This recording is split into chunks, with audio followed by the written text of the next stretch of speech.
to your earlier point, there was an incident recently. Alyssa Thomas, who happens to be African-American, grabbed Angel Reese by the throat and threw her to the floor. Flagrant 2, ejected from the game. The reason why that doesn't spark as much conversation isn't just that Caitlin Clark is a bigger star than Alyssa Thomas. It's because it's a black-on-black incident, wow. and you don't have that dynamic that people can comment on, yes, but also exaggerate and make the entire story something. No one cared about the WNBA when women of a certain color were beating up and bruising each other, because it's been happening since the league's inception. We have this star, this person that people love. They want to protect her. So now the new fans and the new analysts and the new people have so much to say. Let's talk Caitlin Clark. The players of the WNBA can't stand her. Why? Because she's white. It's abject, absolute racism. It's total racism. And one of the things that's been admirable about Caitlin is she just continues to play her game and put points on the board. But they want her on the knee. You'll bend the knee and you'll apologize for being white, and you will suck up to the black women who built this league before you, or you will be beaten. You will be assaulted and you will be bullied with no friends. Half kidding that they're going to start to do DEI scoring. That Caitlin Clark is going to have to, her three-pointers only count as one. This idea pathogen must be eliminated because it will take every corner of American society. Because if you give them an inch, they will take the entire civilization. All it knows is to grow and to conquer and to destroy. The NBA is the wokest of all the major sports organizations for many reasons, but there is almost this expectation that if you are a black American in this country that you must be on the left. The NBA is disproportionately black Americans. And the NBA is like 68, 70%, maybe even 75% black. It might even be higher than that. That they're sort of just in their anger at her because she's straight and white and a little prettier than some of the other girls. That is literally what they're saying. Yeah. This started what felt like as throwaway commentary, and it's now gone completely mainstream. By who else? Charlie Kirk. Honestly, I'm done talking about Epstein for the time being. I'm going to trust my friends in the administration. I'm going to trust my friends in the government to do what needs to be done, solve it, balls in their hands. I've said plenty this last weekend. So if you guys want to see my commentary on it, that's fine. Who has friends in the administration and is done discussing the president's ties to a known serial trafficker of underage women. I just want to repeat what I also tweeted today. Everyone knows what's happening here. They are jealous because she is the best white player and one of the best players in the WNBA. And the WNBA is overwhelmingly black women. And they are targeting her because of this. And yet with all of this, the latest reports are another distraction. Trump losing his cool over Epstein. When asked about CNN's reporting that Vice President J.D. Vance was planning to hold a strategy session tonight on Jeffrey Epstein damage control, here's what the President of the United States said. Look, the whole thing is a hoax. It's put out by the Democrats because we've had the most successful 6 months in the history of our country. And that's just a way of trying to divert attention to something that's total. And it's a hoax. Those are the exact words that he just used there. Of course, the Jeffrey Epstein situation is not bullshit or a hoax, right? There are thousands of girls who were sexually assaulted and abused while underage. That's not BS or a hoax, and that's not partisan, right? You can say that as a Democrat, you say that as a Republican, and certainly as the MAGA base, which has not let up on this issue tonight. And it comes as J.D. Vance appears to be taking on a central role when it comes to the Epstein investigation.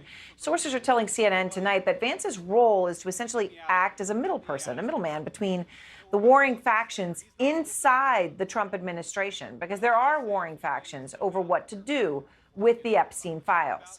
On one side now, the Attorney General Pam Bondi. She now says there's nothing more to release. On the other end, FBI Director Kash Patel, who had long wanted transparency on Epstein. From the story that will not and should not go away. And so it goes beyond Epstein. In the past weeks and months, some of those voices who are MAGA and voted for Trump and have audiences that they've said are very Trumpified are not just criticizing this or that policy. They're using that same smashing rhetoric that Trump and MAGA folks tend to use against him. He doesn't like how the medicine tastes. But this could be something that's a fundamentally different dynamic than the first term. Unforgivable behavior. For them to do something like this tears my guts out. I don't want a revolution, but if you wanted a revolution, this is how you would act. This matters, and this has shifted a lot over the last 4 years, let alone 8, if you go back to when Trump was first inaugurated. It is a different economic environment for the podcasters and a different information environment for the people. So thus they roll this out. It began with a writer named Sean McClean, who looks like he just passed a silent but deadly in an elevator. In his own Twitter bio, it would read, alum, Donald Trump's White House, the United States Commerce Department, Senator Rafael Ted Cruz of Texas, Senator Marsha Blackburn of Tennessee. He is a lobbyist, worked for some of the worst people in the government, as you could tell, and is somehow gifted a contributing writer role with the Rupert Murdoch-owned Wall Street Journal. He put up a piece titled, "The WNBA and Caitlin Clark's Civil Rights." One paragraph would read, "The league has fostered a hostile workplace for Ms. Clark through excessive fouling, targeting, and hostile comments from other players and owners." I swear you would think Robert Griffin III wrote this. "These aren't isolated, they're documented, continuing, and ignored by officials. The disparity in treatment invites real scrutiny. Not a single player has been suspended for flagrantly fouling Ms. Clark." So he's basically playing off the black WNBA players hate Caitlin Clark because she's white, which Charlie Kirk and Megyn Kelly are responsible for peddling in. He then stated that a federal investigation should take place. Congress and the admin should demand answers from WNBA leaders, investigate officiating and internal league communications, hold hearings, and insist on real reforms. The Labor Department should review league protocols for workplace safety. If evidence shows discrimination or retaliation, why are you saying if? You're claiming that it's happening. Okay. The Justice Department, the Civil Rights Division must act. I find it odd, by the way, that these same people, these alt-right people, are the same ones who claim to hate civil rights. They hate the Civil Rights Act. They don't think that civil rights are a thing. And now they're saying, well, unless it's Caitlin Clark, then civil rights should be understood. If leaders remain inert, Congress should reconsider the WNBA's special privileges. This is where it always comes down to, and where all roads always lead, including its antitrust and broadcast considerations. Checking referees' work with NBA-style last 2-minute reports would be a meaningful first step toward building trust. This is nothing. This is a big bowl of nothing. This dude knows that it's nothing. But here's why it's important, okay? It's because there could potentially, according to Stephen A. Smith, who hardly does journalism anymore, it could possibly be carried out by the federal government. All of these things are things that has the eye of the administration. As you know, Molly, it ain't just sports that I'm doing. I'm doing a lot more than sports. I am not guessing on this. I didn't go on my show and just bring it up for no reason. I happen to know a few people who have said this is something that do not be surprised that President Trump speaks on eventually.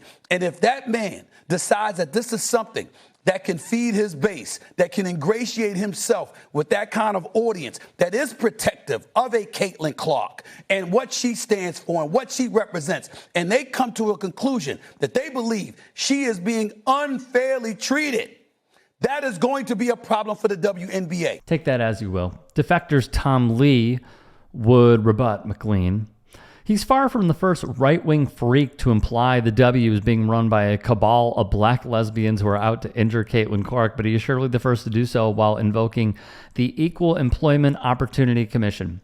It's useful to see how the schmooanon-flavored obsession with Caitlin Clark evolves as it crawls out of the swamps where Clay Travis swims into Christine Brennan's book and now onto the pages of the Wall Street Journal. He would add, the strongest link uniting all these combatants is a bone-deep whackness. McClean's op-ed strips away all the provocation and bravado that someone like Dave Portnoy of Barstool Sports tries to muster when screaming about Caitlin Clark, and reveals who and what is always at the center of these arguments: little babies who don't understand sports and want to go crying to the refs about it. I tip the cap.